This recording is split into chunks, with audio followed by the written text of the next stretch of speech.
नमस्कार, ये आकाशवाणी शिमला है। अब आप पूनम शर्मा से प्रादेशिक समाचार सुनिए।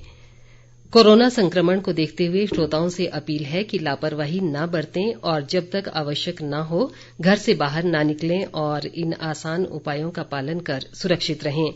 मास्क लगाएं, 2 गज की सुरक्षित दूरी बनाए रखें, बार-बार हाथ धोएं, चेहरा साफ रखें और टीका अवश्य लगवाएं। कोविड से संबंधित जानकारी और मार्गदर्शन के लिए राष्ट्रीय हेल्पलाइन काम कर रही हैं। इनके नंबर है 01123978 और 1075। इसके अलावा हिमाचल प्रदेश में लोगों को कोविड संबंधी जानकारी देने और उनके मार्गदर्शन के लिए 104 हेल्पलाइन नंबर कार्यरत है। प्रदेश में कोरोना कर्फ्यू में दी गई ढील के तहत जारी नए दिशा निर्देश कल से लागू होने जा रहे हैं। इसके तहत राज्य में 50% क्षमता के साथ बस सेवा शुरू हो जाएगी। बाहरी राज्यों के लिए फिलहाल बस सेवा शुरू नहीं की जाएगी। दुकानें अब दिन में 8 घंटे खुलेंगी और इन्हें खोलने का समय सुबह 9 बजे से शाम 5 बजे तक तय किया गया है। हाल ही में शिमला में हुई प्रदेश मंत्रिमंडल की बैठक में ये निर्णय लिया गया था। सरकारी कार्यालयों में कल से 50% कर्मचारियों के साथ कामकाज शुरू होगा। बाहरी राज्यों से प्रदेश में आने के लिए कोविड ई पास सॉफ्टवेयर में पंजीकरण पहले की तरह जरूरी होगा, लेकिन RT-PCR रिपोर्ट लाने की अनिवार्यता समाप्त कर दी गई है। केंद्र सरकार ने राज्यों को 7,622 करोड़ रुपए जारी किए हैं। ये राशि समग्र शिक्षा योजना के अंतर्गत कई शैक्षिक पहल को जारी रखने के लिए दी गई है। इस राशि का उपयोग विद्यार्थियों के लिए पुस्तक और वर्दी खरीदने के लिए किया जाएगा। इसके अलावा अध्यापकों के वेतन, प्रशिक्षण, व्यावसायिक शिक्षा और डिजिटल पहल के लिए राशि खर्च की जाएगी। जनजातीय विकास मंत्री रामलाल मारकंडा ने लाहौल स्पीति की गाहर घाटी के विभिन्न गांवों में आज जनसमस्याओं का निपटारा किया।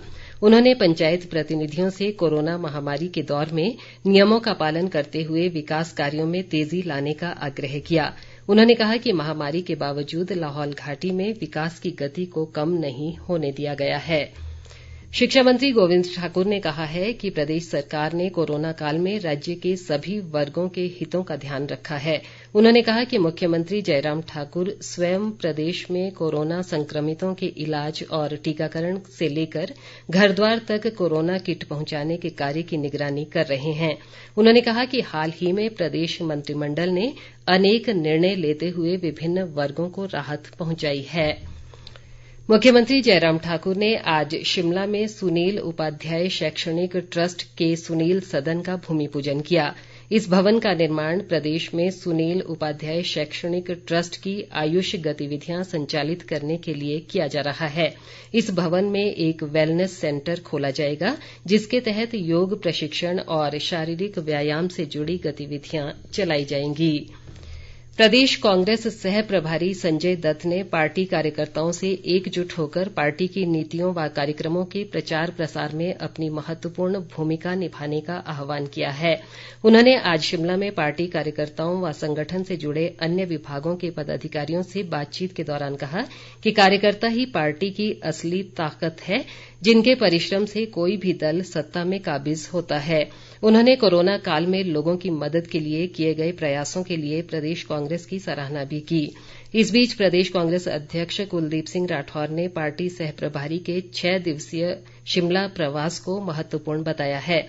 उन्होंने कहा कि सह प्रभारी के साथ हुई बातचीत में सभी नेताओं ने पार्टी की मजबूती के लिए अपने विचार दिए हैं।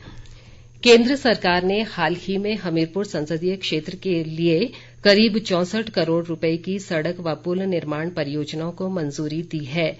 एपीएमसी हमीरपुर के चेयरमैन अजय शर्मा ने इसके लिए केंद्रीय मंत्री नितिन गडकरी, मुख्यमंत्री जयराम ठाकुर और केंद्रीय मंत्री अनुराग ठाकुर का आभार जताया है। उन्होंने कहा कि इनके निर्माण से प्रदेश में विकास कार्यों को गति मिलेगी और आवागमन आसानी से हो सकेगा। प्रदेश में कोविड से स्वस्थ होने की दर में सुधार जारी है और सक्रिय मामलों की संख्या 5,000 से भी नीचे रह गई है। आज 774 लोग संक्रमण से स्वस्थ हुए हैं। अब तक इस महामारी से 1,90,000 से अधिक लोग जंग जीत चुके हैं। राज्य में दोपहर तक 48 नए मामलों की पुष्टि हुई है। कोरोना संक्रमण से अब तक 3,369 लोगों की मृत्यु हुई है। इसी के साथ ये समाचार बुलेटिन समाप्त हुआ। नमस्कार।